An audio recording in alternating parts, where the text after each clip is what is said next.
Kapag ako talaga naging biyenan, nako, hindi ko napapakalma ng aking anak. Hahayaan ko na siya magdesisyon para sa kanyang pamilya. Aba, siyempre, bumubuo na siya ng bagong pamilya. Bahala na silang mamuhay, pero siyempre kapag kailangan ng gabay, andito pa rin ako. I-encourage ko siya na magtayo ng sariling bahay kahit maliit lang. Or umupa bilang panimula. Dito kasi sila matututo ng buhay pamilya. Promise ko, hindi ko sisira ng misis niya sa anak ko sa ibang tao. Dahil expected kapag bagong misis o asawa, marami pa talagang di alam sa buhay.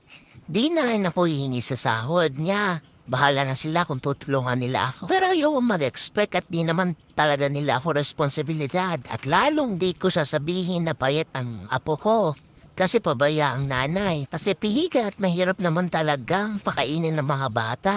Hahayaan ko sila magdisiplina ng anak nila sa paraang gusto nila.